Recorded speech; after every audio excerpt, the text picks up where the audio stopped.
Hello students and welcome to Compy Prep Hub by Takshila Learning. So I hope आप सब लोग बहुत अच्छे होंगे एंड अपनी पढ़ाई भी जोरों शोरों से कर रहे होंगे. सो एसएससी का crash course fast track course ये 100 डेज का चल रहा है एंड आई होप कि अभी तक आपने बाकी की वीडियोस देखी होंगी. अगर अभी नहीं देखी है, नहीं पता था, डोंट वरी, अभी आप चैनल सब्सक्राइब कर दीजिए. नए व्यूवर हैं तो साथ साथ बेल आइकन प्रेस कर दीजिए क्योंकि आपकी एसएससी की टियर 1 की यहाँ पे फास्ट ट्रैक कोर्स जो है क्लासेस वो चल रही हैं.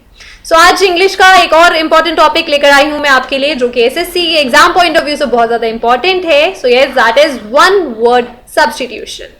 तो one word substitution 2 to 3 questions आपके एग्जाम में इससे पूछे जाते हैं. टियर 1 की इसमें बात कर रही हूँ एंड टियर 2 के लिए भी इंपॉर्टेंट है इंग्लिश क्योंकि टियर 2 में भी आपकी इंग्लिश से क्वेश्चंस पूछे जाते हैं. तो इंग्लिश यस आपका टियर 1 में भी आता है, टियर 2 में भी आता है. And one word substitution basically हम बोलते हैं कि एक वर्ड जो कि आप एक सेंटेंस के लिए यूज करते हो. तो ये इंपॉर्टेंट है. अब इसको याद करने के भी अलग तरीके हैं. आज की इस वीडियो में मैं स्पेसिफिकली जो आपके साथ डिस्कस करूंगी वो है प्लेस रिलेटेड वर्ड्स होते हैं जो यस एग्जाम में कई बार आपसे पूछे जाते हैं. तो कुछ important place related one word substitution है जो आज हम इस वीडियो में डिस्कस करने वाले हैं. तो चलिए फटाफट से उन वर्ड्स पे चलते हैं. अगर आपको वीडियो अच्छी लग रही है तो प्लीज इसे लाइक करना ना भूले, साथ साथ शेयर भी कर दीजिए सो दैट आपके फ्रेंड्स को भी इससे हेल्प मिल सके. So one word substitution, place related words. तो यहाँ पे हम कुछ वर्ड्स की आज बात करेंगे जो कि आप इजीली याद रख सकते हो एंड आपके एग्जाम पॉइंट ऑफ व्यू से ये बहुत ज़्यादा इंपॉर्टेंट है क्योंकि एग्जाम में इससे क्वेश्चन पूछे जाते हैं. आप देखोगे प्रीवियस ईयर्स में जाके देख लेना, बहुत सारे क्वेश्चन आपको ऐसे मिल जाएंगे. तो इंपॉर्टेंट प्लेस रिलेटेड जो वन वर्ड सब्स्टिट्यूशन है तो इसमें पहला वर्ड देखो हमारा अपियरी. अपियरी क्या होता है? अब जहां पे बीज मधुमक्खियों को रखा जाता है, तो मधुमक्खियों का छत्ता नहीं, मधुमक्खियों को जहां पे रखा जाता है, जिस जगह पे रखा जाता है उसको हम क्या कहते हैं? अपियरी. तो इसकी जगह पे अब देखो एग्जाम में जो आपको क्वेश्चन आएगा वहां पे पूछा जाएगा कि एक वर्ड जो कि आप इस सेंटेंस को जिससे रिप्लेस कर सकते हो. तो सेंटेंस आपको दिया गया है वेयर बीज आर कैप्ट. अब आपके पास ऑप्शंस होंगे 4, आपको एक वर्ड सेलेक्ट करना है. अगर आपको आंसर आता होगा तो आप बिना आप ऑप्शंस के भी उसको सॉल्व कर सकते हो, अगर नहीं आता होगा तो ऑप्शंस देख के भी नहीं कर पाओगे. दैट इज वाई इम्पॉर्टेंट है एंड इसका कोई हार्ड एंड फास्ट रूल भी नहीं है. आपको ये याद ही करने पड़ेंगे. याद करने की जरूरत ट्रिक आप यूज कर सकते हो कि आप इसको जो आपको बेटर वे में समझ आ रहे हैं, अगर आपको हिंदी का मीनिंग पढ़ के ज़्यादा अच्छे समझ आ रहे हैं या इंग्लिश का, आप उस तरीके से इसको याद कर सकते हो. बट येस आपको इन्हें याद तो करना ही पड़ेगा. तो ट्रिक यहाँ पे बस यही है कि जैसे प्लेस रिलेटेड वर्ड है आज हम इसमें याद कर लेंगे. देन नेक्स्ट वीडियो में हम प्रोफेशन से रिलेटेड एंड अदर जो वर्ड्स हैं जो इंपॉर्टेंट है एग्जाम पॉइंट ऑफ व्यू से उनको याद कर लेंगे. तो इस तरीके से हम कॉम्बिनेशंस बना बना के इसको याद कर सकते हैं. तो आज सिर्फ जगह से रिलेटेड करेंगे. अपियरी सबसे पहले हो गया जहां पे मधुमक्खियों का रखा जाता है. देन अब देखो इसी से रिलेटेड है, कंफ्यूज आप हो सकते हो. एवियरी, अपियरी एंड एवियरी दो अलग अलग वर्ड्स हैं. एपियरी जो है एवियरी जो है वहां पे बर्ड्स को रखा जाता है यानी कि चिड़ियों को. तो चिड़िया जहां पे रखी जाती हैं दैट इज एवियरी. मधुमक्खी जहां पे रखी जाती हैं दैट इज अपियरी. दोनों को आप इस तरीके से याद रखना. तो मधुमक्खियों के लिए अपियरी, बर्ड्स के लिए एवियरी. देन आर्सेनल देखो जहाँ पे आपके अम्यूनिशंस जो होते हैं वो रखे जाते हैं यानी कि जिन्हें हम आर्सेनल्स बोलते हैं, यानी कि जहाँ पे आपके हथियार बेसिकली रखे जाते हैं, अम्यूनिशंस जिन्हें हम बोलते हैं, तो उस जगह को कहा जाता है आर्सेनल. देन मिंट आप में से कुछ लोगों को पता भी होगा, कुछ लोगों के दिमाग में होगा, लेकिन कुछ लोगों को नहीं भी पता होगा. मिंट होते हैं जहां पे आपके सिक्के कॉइन्स जो हैं बेसिकली वो बनते हैं. तो कॉइन्स कहाँ पे बनते हैं वो उस जगह को बोलते हैं मिंट. देन किल्न क्या होता है? जहां पे आपकी ब्रिक्स, ईंटें जो हैं, ईंटों की भट्टी आपने देखी होगी, ईंटें जहां पे बनती हैं उस जगह को क्या बोलते हैं? तो उसको बोलते हैं किल्न. तो अब आप देखो जहां पे सिक्के आपके बनते हैं, कॉइन्स जिन्हें हम बोलते हैं, तो कॉइन्स जितने भी हो गए आपके 1 2 5 जितने भी हैं, सिक्के जहां पे बनते हैं वो मिंट, ईंटें जहां पे बनती हैं वो आपका हो गया किल्न.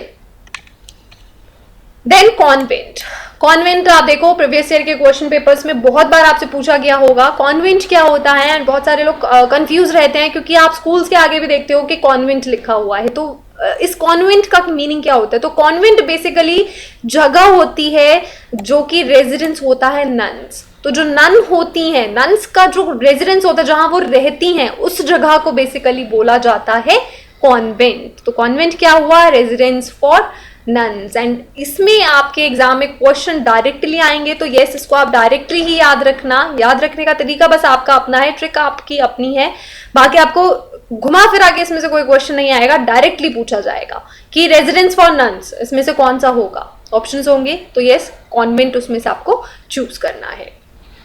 तो अब आई होप कि कॉन्वेंट आपको पता लग गया होगा, मैंने स्कूल से इसीलिए रिलेट किया सो दैट कि आप याद रख सको इसे। देन फिर देखो डॉर्मेट्री। डॉर्मेट्री क्या होती है? जो पब्लिक जगहों पे आप देखो रेस्ट रूम्स जो बने होते हैं उन्हें बोलते हैं डॉर्मेट्री। तो रेस्ट रूम्स जो कि पब्लिक एडमिनिस्ट्रेशंस में होते हैं, they are called dormitory. Then एक और देखो बहुत इंटरेस्टिंग वर्ड है एलिशियम। एलिशियम क्या होता है? अब पैराडाइज विद ब्लिस। अब पैराडाइज विद ब्लिस क्या है? तो देखो अब ये आपने दोनों में से कुछ नहीं सुना होगा, नहीं समझ में आएगा, लेकिन अब जो मैं वर्ड का नाम लेने वाली हूँ, जो भी मैं बोलने वाली हूँ, वो आपको जरूर पता होगा। स्वर्ग। तो बोलते ना मरने के बाद स्वर्ग जाएंगे, तो स्वर्ग, स्वर्ग को इंग्लिश में क्या बोलते हैं? तो स्वर्ग को इंग्लिश में बोलते हैं एलिशियम। तो यस, वो जगह पैराडाइज विद ब्लिस यानी कि स्वर्ग है, कि जहाँ पे आपका बोलते हैं ना कि पैराडाइज है, जहाँ पे खुशियां ही खुशियां हैं, यानी कि बहुत अच्छी अच्छी चीजें हैं। स्वर्ग जिसे हम बोलते हैं, बचपन से हम यही सुनते आ रहे हैं, तो यस, उसको इंग्लिश में क्या बोलते हैं? एलिशियम।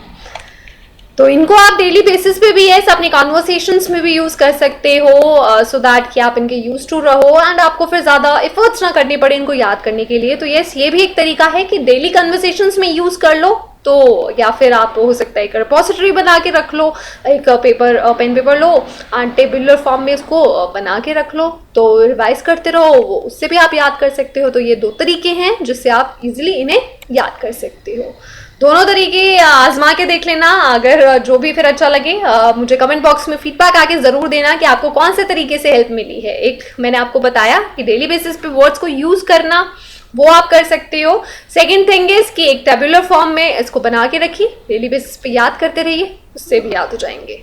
देन कुछ और वर्ड्स देखो, ये नाम भी आपने बहुत बार सुना होगा एंड आई नो कि इसके प्रोनाउंसिएशन में भी बहुत बार आपको प्रॉब्लम आती होगी कि इसको आर्चीव्स बोलते हैं, आर्कीव्स बोलते हैं, आर्काइव्स बोलते हैं।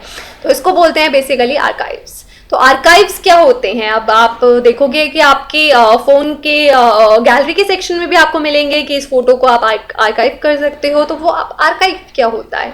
आर्काइव्स बेसिकली होते हैं जहां पे गवर्नमेंट रिकॉर्ड्स रखे जाते हैं। तो वो जगह जहां पे आपको सारे रिकॉर्ड्स मिलेंगे गवर्नमेंट के जितने भी हैं। तो बेसिकली क्या हुआ, वहां पे आपके इंपॉर्टेंट डॉक्यूमेंट्स रखे गए। तो वैसे ही आपके इसीलिए फोन की गैलरी में भी ये ऑप्शन होता है आर्काइव्स का, यानी कि जिसमें आपके जो इंपॉर्टेंट डॉक्यूमेंट्स हैं वो आप इसमें इजीली सेव कर सकते हो, सो दैट वो इधर इधर मिसप्लेस ना हो। तो वहीं से आप इसको याद रखना, आर्काइव्स यानी कि जहां पे इंपॉर्टेंट इन्फॉर्मेशन यानी कि गवर्नमेंट रिकॉर्ड्स जो हैं वो रखे जाते हैं। Then one more important word, hanger. अब हैंगर क्या होता है? बहुत बार सुना है हैंगर। अब क्या कपड़े टांगने वाला हैंगर? नहीं, ये आपके कबर्ड वाला हैंगर नहीं है, ये वो वाला हैंगर है जहाँ पे एरोप्लेन्स जो हैं वो रखे जाते हैं। तो एरोप्लेन्स जहाँ पे होते हैं उस जगह को क्या बोलते हैं जहाँ उनको रखा जाता है? तो उसको बोलते हैं हैंगर। Then monastery. मोनेस्ट्री भी आपने बहुत बार सुना होगा। तो ये जहाँ पे मॉन्क्स रहते हैं, मॉन्क्स यानी कि साधु संत जिन्हें हम बोलते हैं, यस वो रहते हैं। तो वो जहाँ रहते हैं उस जगह को बोलते हैं मोनेस्ट्री। बेसिकली आप देखो कि बुद्धिज्म से रिलेटेड आपको ज़्यादातर मिलेंगी ये मोनेस्ट्री वो मोनेस्ट्री। तो यस, आप इस तरीके से याद रख सकते हो। तो बुद्धिज्म में भी ज़्यादातर लोग क्या थे? मॉन्क्स थे। तो मॉन्क से ही रिलेटेड है, यानी कि साधु संत जहाँ रहते हैं, मोनेस्ट्री। नाउ देखो next word is byre. Byre क्या होता है? अब जहाँ पे गाय को रखा जाता है। तो क्या आपने कभी सोचा था कि गाय को भी जहाँ रखा जाता है उस जगह का क्या नाम होता है? तो ये सब देखो, उस जगह का नाम होता है बायर। बायर होता है जहाँ पे गाय जो होती है हमारी, जहाँ पे रखा जाता है, जिसे हम कहते हैं गौशाला। तो ये गौशाला में क्या गाय को रखा जा रहा है, तो वो क्या हुई? बायर। तो अब जहाँ पे आप गौशाला बोलोगे वहाँ पे इस वर्ड का यूज कर सकते हो, that is byre. Then oasis. Oasis क्या होते हैं? आप देखो ओएसिस आपने बहुत बार सुना होगा एंड आई बेट कि आपको कंफ्यूजन जरूर होगी कि ओएसिस क्या होते हैं। ओएसिस बेसिकली ग्रीन प्लेस होते हैं जो कि डिजर्ट में मिलते हैं। डेजर्ट यानी कि रेगिस्तान, रेगिस्तान में रेत रेत होती है, ग्रीन एरिया क्या आपको दिखता है? नहीं, लेकिन जहां पे जो ग्रीन एरिया होता है रेगिस्तान में उस जगह को बोला जाता है ओएसिस। तो ओएसिस ये जगह हुई, याद रखना आप इससे। देन स्टाई, स्टाई क्या होता है? जहाँ पे पिग्स को रखा जाता है, तो ये सुअर जिसे हम कहते हैं, तो ये उनको भी रखा जाता है। जिस जगह पे रखा जाता है उस जगह का नाम है, उसको कहते हैं स्टाई। देन लास्ट वर्ड आज का, डॉकयार्ड। डॉकयार्ड क्या होता है? जहाँ पे शिप्स को मैन्युफैक्चर किया जाता है, तो जहाँ पे आपकी शिप्स मैन्युफैक्चर होती हैं यानी कि रखी जाती हैं, वहाँ पे उस जगह को बोलते हैं डॉकयार्ड। तो यस, ये हो गए हमारे प्लेस से रिलेटेड इंपॉर्टेंट वर्ड्स। तो अब आप देखो, इनको इस तरीके से कैसे रिलेट करके भी आप याद रख सकते हो, जैसे गौशाला हो गया, मोनेस्ट्री बुद्धिज्म से रिलेटेड है तो इस तरीके से याद कर सकते हो। देन आर्काइव्स हो गया अपनी फ़ोन की गैलरी से। यस, तो दो तरीके मैंने इसीलिए आपको बताए हैं कि एक चीज़ों को रिलेट करके आसान, अब जो भी आसान लगे आप दोनों में से कोई भी इजी कर सकते हो। ज़रूरी नहीं है कि सबका, क्योंकि सबके दिमाग अलग अलग चलते हैं फ्रैंकली स्पीकिंग। तो आप अपना तरीका देखिए, आप एक बार ट्राई कीजिए कि आप चीज़ों को रिलेट करके याद कर रहे हो तो आपको इजीली याद हो रही हैं, या फिर आपने लिख के नोट डाउन करके रख लिया, अपनी स्टडी टेबल पे लगा लिया, आते जाते देख रहे हो तो उससे भी आपको वो दिमाग में रह जाते हैं। तो ये दोनों तरीके अप्लाई कीजिए। देन उसके बाद मुझे फीडबैक दीजिएगा कि कौन सा तरीका आपको यहाँ से ज़्यादा हेल्प की। तो तब तक आप ये सारे वर्ड्स आप ध्यान रखिएगा। नेक्स्ट वीडियो ऑफ इंग्लिश की मैं कुछ प्रोफेशन से रिलेटेड एंड अदर जो important word one word substitution है जो कि बहुत बार एग्जाम में पूछे गए हैं, वो मैं आपके लिए लेकर आऊँगी। तो यस, वो भी बहुत ज़्यादा इंटरेस्टिंग होने वाली है। So stay tune for the next video. Till that बाकी के सब्जेक्ट्स भी पढ़ते रहिए। So thank you so much for watching. And video अच्छी लगी है तो लाइक शेयर करना बिल्कुल ना भूलें। कोई भी डाउट है, क्वेरी है, कुछ भी पूछना चाहते हैं किसी एग्जाम से रिलेटेड या अपनी प्रिपरेशन से रिलेटेड, तो बेफिक्र होकर बिना हिचके कमेंट बॉक्स में आप अपनी क्वेरी डाल सकते हैं। जितना जल्दी हो सकेगा मैं सॉल्व करने की कोशिश करूँगी। So thank you so much for watching and stay tuned for next video. बहुत इंटरेस्टिंग होने वाली है। Stay tuned.